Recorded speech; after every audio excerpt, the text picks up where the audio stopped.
But this is, again, I have no idea how to pronounce this person's name. I call him BASSFZZ. I don't know what else to call him. I'm just going to go with Bass. Okay, I was going to go with, like, BASSFZz or something, but guess we'll just go with Bass. Sure. So, okay.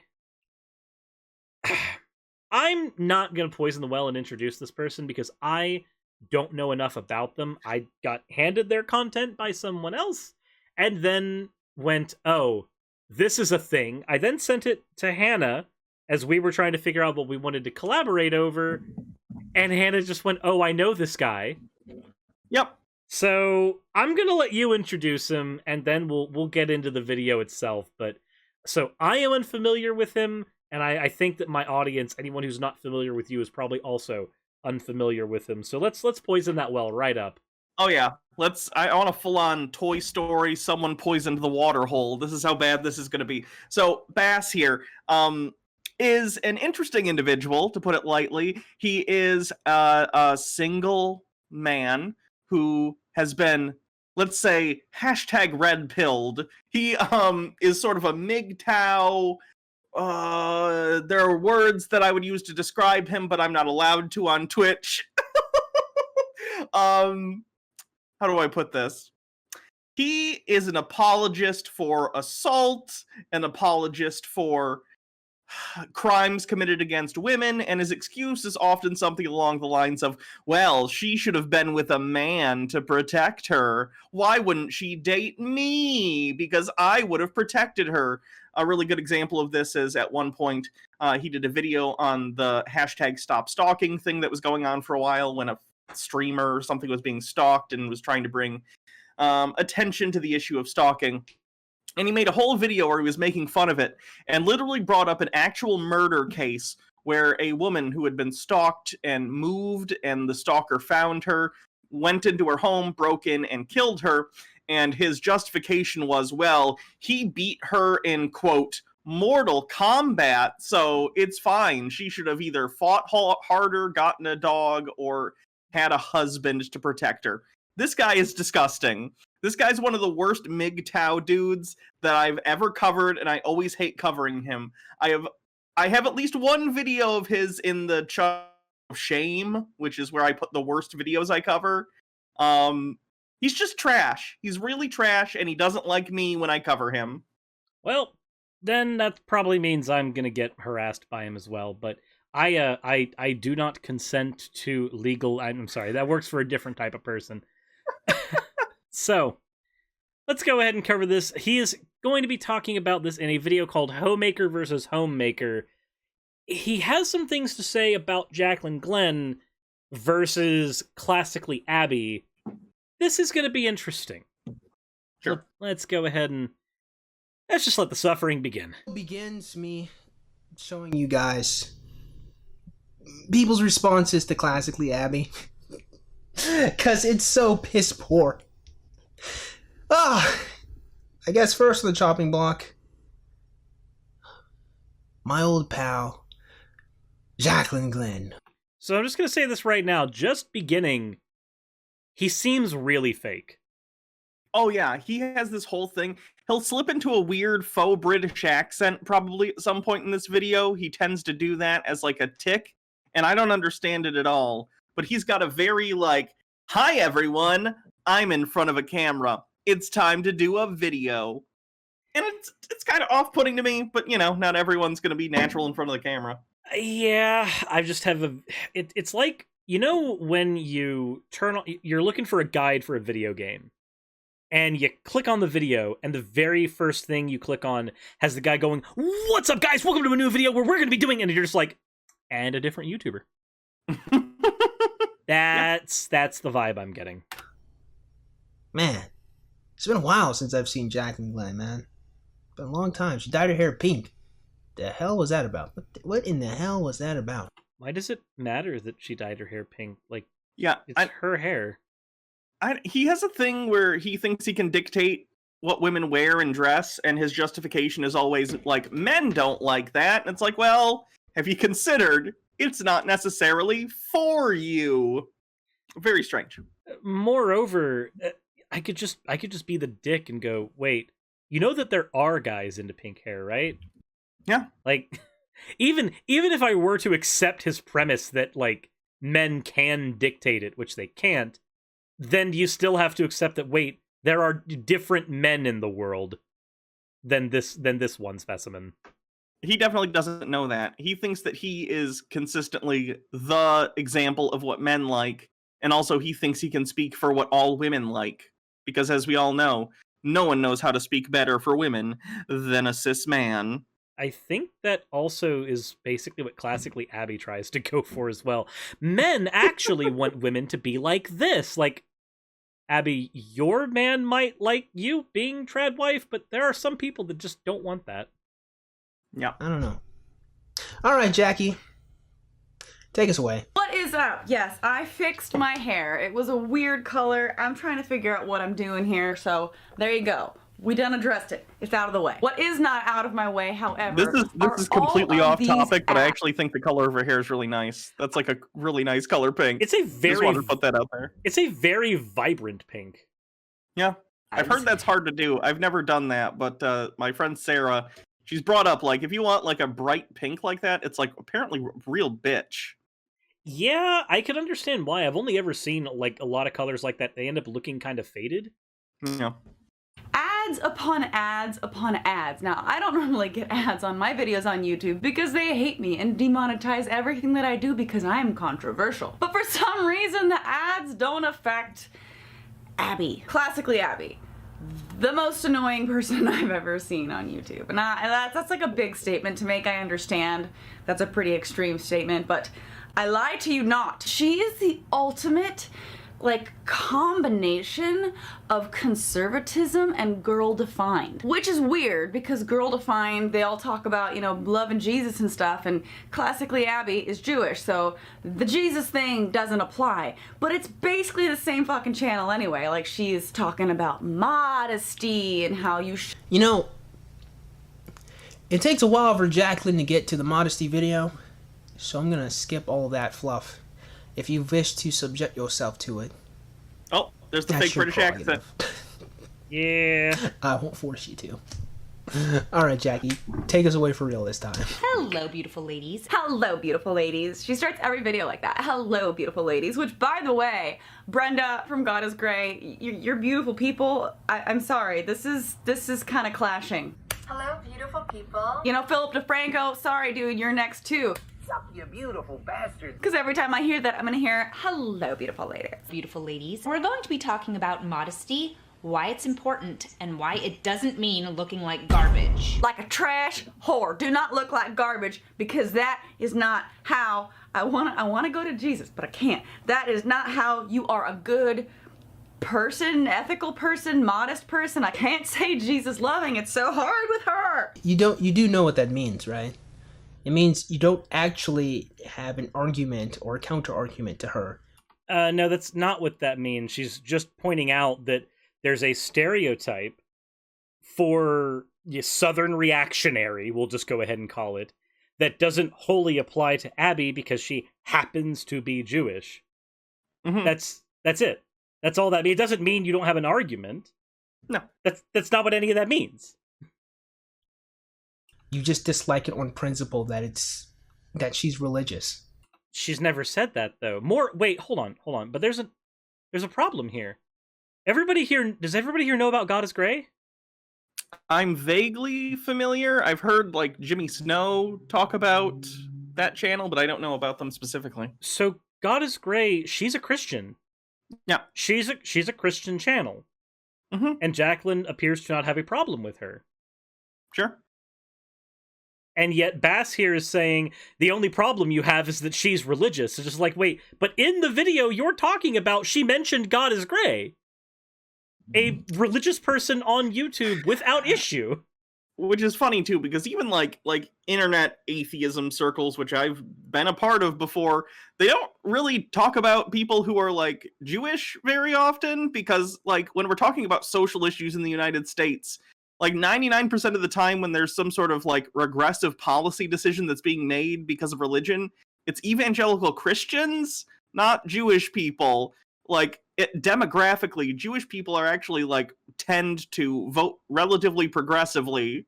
Like evangelical Christians are the ones who like don't want gay people to be married or don't want trans people to exist. Like, And I don't know. And when we cover someone who is Jewish, it's generally someone who's trying to kowtow to the Christian right. You've got Dennis Prager, you've got Ben Shapiro, and now, of course, you've got Classically Abby. They are all, and I'm still not convinced that Classically Abby is not just Ben Shapiro in a wig, but I'm sorry, the facial structure is identical between the two of them. I get that they're brother and sister, but it's very uncanny. It annoys me too, and her channel feels so cynical in the sense that I don't feel like it came about organically, and I could be wrong about this, but it doesn't feel like to me Abby just decided one day, you know what, I want to start a YouTube channel. It feels like either Ben or someone else came to her and was like, listen, your brother Ben does a really good job at serving this demographic, this younger male demographic with right-wing talking points. We want you to do the same thing, but for young women. It feels cynical to me in that way, especially considering like she buys ads on YouTube in order to push that content in front of people's eyes. Like, I'm not saying everyone who buys ads on YouTube or anything, there's some nefarious thing going on. It just feels like a cynical demographic move. Oh, we need to start bringing young women into conservatism, where we're already working on the young men with Steven Crowder and Ben Shapiro, etc., etc. Who do we got? And they went to Abby, and she's not very good at it. No, see, at least with Ben, like, it's not that Ben's good at it, it's that Ben's good at targeting the lowest common denominator for his stuff, and it makes him look good at it. Same with Steven Crowder. They do both of them honestly do the exact same thing. Let's go to a group of college kids, let's own them with facts TM/logic trademark, and they do it while, especially with Crowder, he has like a book of like all the talking points he needs to go through, and you'll see him flip through the book as he's doing the change my mind thing, and I'm just like, dude, you could take any position, and as long as you've got a book and a script to go off of, you can make it sound perfectly reasonable and convince a layman, and that's all they're doing. So, like, I do think that you're right, is that Classically Abby basically went, as Jacqueline Glenn said in the video, just took the girl-defined route, but instead of getting bigger because they did a whole bunch of stuff and then also got covered by people like Jimmy Snow, Abby is getting bigger because she's got a bunch of ads. Like, if you look at the videos that she doesn't have advertisements for, or that don't get covered by larger atheist content creators, she gets like 6,000 or 7,000 views a video. And they're the only videos of hers that have a good like ratio. Yeah, her views are absolute garbage for like, and she clearly has production value in it for that kind of content. Like, it's a nice camera, the audio is always pretty good. Like, she put time and money towards this, but people are not organically interested in the material that she is producing, not on any sort of level that would matter. Nope. But again, we're going off base from what Bass is trying to say, which I guess is testament to how interesting he is. But again, he wants to make this point about how Jacqueline Glenn is just mad because Abby is religious, and it's like, no, she was talking mainly about the conservatism, and only about the conservatism, and also she brought up a Christian content creator without issue, basically nullifying your whole point. But okay, sure. That's what you just admitted. It's not, though. It's funny. It's been years, Jacqueline. You're still on this. I don't know. I don't know why I expected more, but wait, hold on. Did something happen on YouTube that fundamentally changed how Christianity as a religion largely affects politics?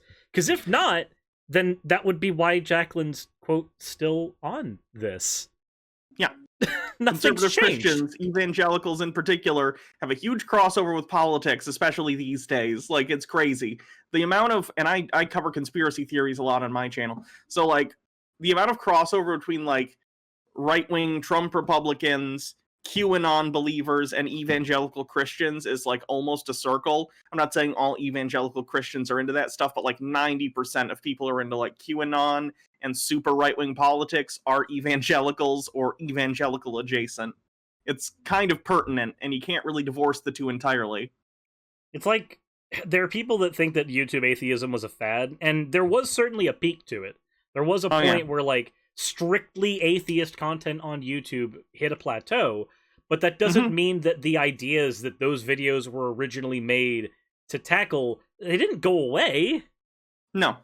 A lot of the stuff that I learned through doing that for so many years, and Jake and I still work on that, it's just not the main focus of what we do. But like so many of the things I learned from that and the argumentation and the way that people think about concepts like this carry over into discussions about politics and current events and everything like that. Like, it's all very important, especially considering how many people in the United States believe things not due to, how do I put this, evidence, but because of some sort of emotional draw towards a conclusion. And that relates both to religion and to the modern right in a lot of ways. Not only the right, there are people all over the spectrum that believe things for irrational reasons or whatever, but like nonetheless it's the same stuff. It's people being drawn towards certain conclusions because they either make them feel better, or there's some sort of like argument from consequences going on that they're afraid if that isn't true then something else is true and that would be bad. It's a lot of the stuff that atheism on YouTube built ended up helping me do what I do now. Unfortunately, a lot of those people also ended up going super right-wing, and that's how you get people like Sargon, but that's a story for another day. They learned a different grift, and then they kept doing that. There's an intersection there where people believed that they came to the right conclusions because of raw rationality, and then they started confusing their intuition with rationality, and then kept on going forward with that and that alone. Yeah, I've talked about this before, but I think a lot of people in that like non-religion community on YouTube, I don't mean to, I'm not trying to offend anyone here. I'm okay if you're like religious as long as you're not hurting anyone. I don't believe it, but that's fine if you do. But the concept of debunking religion is kind of funny on its face because religious claims usually don't even purport to be based on evidence. It's a faith-based proposition, right? So when you go and you try and sort of disassemble that and disassemble the belief and debunk it in some way, again, no offense, but it's not hard to do on an intellectual level, which I think gave a lot of people this false sense of superiority and like overestimating their own intellect to the point that they then thought they could like go on every other issue and give the same amount of thought, which is not very much thought at all. And they got addicted to like owning people online and addicted to feeling superior as opposed to actually going through the process of learning about subjects and bettering oneself through learning about those topics. I don't know. It just became almost vindictive for some people, like, oh, we already owned the creationists, now we gotta own the SJWs and stuff like that. It's obnoxious. And then they'll usually say, well, they're using the same level of argument as creationists, they're appealing to a book, and I'm like, wait, hold on. But if the book I'm appealing to is the same one that says stuff about biology that's really inconvenient for a transphobe, that's a different book than the Bible. Yeah. Like, that's a book that it's a special. It right now, a lot of it seems to focus on trans issues, especially here in the States, where they'll freak out about trans people and go, "Aha! Attack helicopters! We've been using the same joke for 4 years now, and it's never ended." And then when you actually like crack open a biology book and go, "So here's the part where it says gender and sex are different," and they'll just go, "No, that's not right." Like Ben Shapiro recently had to do a whole thing about how being trans is a mental illness, and then he quoted the DSM-4, but he quoted the DSM-4 a month ago. I know, right? And then when you bring up the current, like, American Medical Association or the American Psychological Association or the current DSM or the upcoming DSM that they're working on, they always are like, well, it's been infiltrated by SJWs. And it's like, well, you just seem to disagree and you're trying to come up with justifications for why you disagree with experts now. And that's the same thing. That's the same thing that they did, not these people specifically, but the generation that came before them. For those who are unfamiliar with my channel, I have a video going into the entire history from beginning to end of gay conversion therapy, starting with Sigmund Freud all the way up to the modern era. And there was a whole spiel during that where the DSM-2 was transitioning to the DSM-3 and homosexuality was being taken away. It stopped being called a mental disorder and it started just being called, something that's perfectly natural and normal. And this exact conversation about how they weren't called social justice warriors then, but people had infiltrated medical associations and were trying to change the narrative on these things. And it's like, do you really believe that the entire world is a conspiracy theory against your sole intuitive ideology? Is that what you believe? It's frustrating. I still see people cite that. Like I've said the same thing. I've brought up that argument to people before of like, well, in the 1970s, it ended up getting like homosexuality ended up being reclassified as not being a mental disorder. Is that the same thing? And they'll be like, yeah, it is. The cultural Marxists, air quotes or whatever, have been infiltrating for decades. And it's like, how do you even argue with that person? You know what I mean? They're so disconnected from any kind of reality, it becomes impossible to have a productive conversation. At that point, it's like, well, who do you consider an expert? J.K. Rowling? Hey, I'll have you know, J.K. Rowling once wrote that wizards used to shit on the floor because they didn't have toilets, okay? And I, honestly, if you don't trust her, who are you going to trust, okay? Shen Bapiro. Honestly, maybe we should just invent magic. That would solve all trans bathroom issues. I won't have to go into a public bathroom. I'll just shit on the floor and magic it away, and there you go. Problem solved. Or you could just use a memory charm every time somebody sees you in the bathroom. Just be like, and now you forgot that I was here. It stopped being a problem, didn't it? Yeah, there you go. We're still on this. Oh, you're a religious person, so I just have to automatically hate whatever you say. That's not what she said, though, Bass. No. Oh my god. God forbid I challenge it intellectually and think critically about the merits of your argument. You're Jewish, so you're wrong. You know. All right, Jacqueline, let's keep going. My brain just goes there. Modesty is dressing in a way that doesn't sexualize your body. Who do you want to be desirable to?